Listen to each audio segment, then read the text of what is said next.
मोहरा steno class आपकी dictation कुछ ही पलों में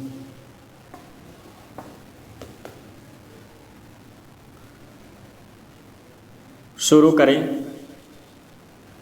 इस साल हिंदी दिवस 14 सितंबर को हिंदी भाषियों, हिंदी प्रेमियों और शुभचिंतकों को 5 संकल्प लेने चाहिए ताकि हमें राजभाषा पखवाड़े के पाखंड से मुक्ति मिले और हिंदी दिवस के नाम पर हर साल हिंदी की बरसी न मनानी पड़े।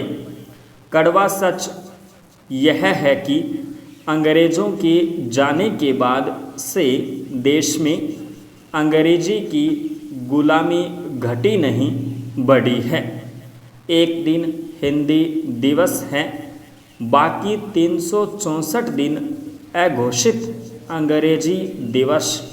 सच यह है कि राजभाषा नामक कागज़ का गहना पहली सरकारी हिंदी की हैसियत स्वामिनी की नहीं, सेविका जैसी है। जैसे मालकिन से झाड़ खाने के बाद दासी घर में बच्चों पर हाथ चलाती है, मालकिन से मिली साड़ी पहन पड़ोसन पर ऐंठ दिखाती है, वैसे ही हिंदी बाकी भारतीय भाषाओं पर झूठा रोब जमाती है। अपने ही दर्जनों बोलियों का गला दबाती है। संख्या के हिसाब से दुनिया की चौथी बड़ी भाषा बोलने वाले इससे पिंड छुड़ाने आतुर हैं।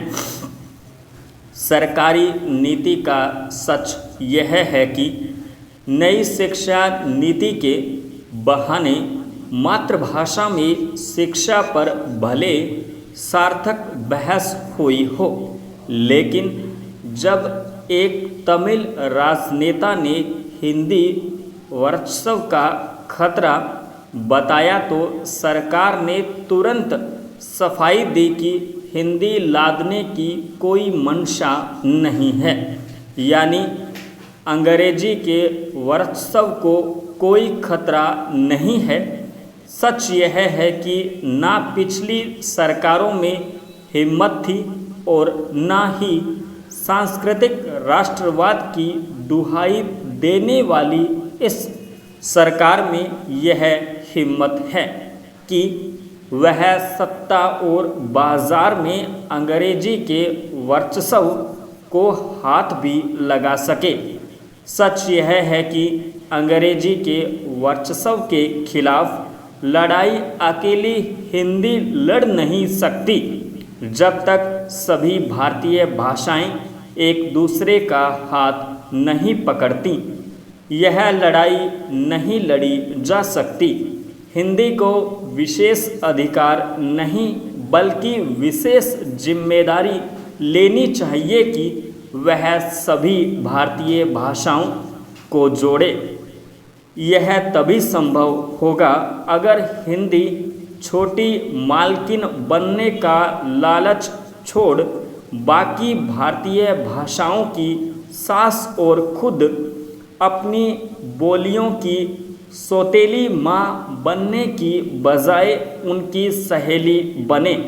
हिंदी देश की सभी भाषाओं के बीच पुल का काम कर सकती है, लेकिन तभी अगर वह खुद इसकी मांग न करे, बस बाकियों को अपने ऊपर से आने जाने का मौका दे।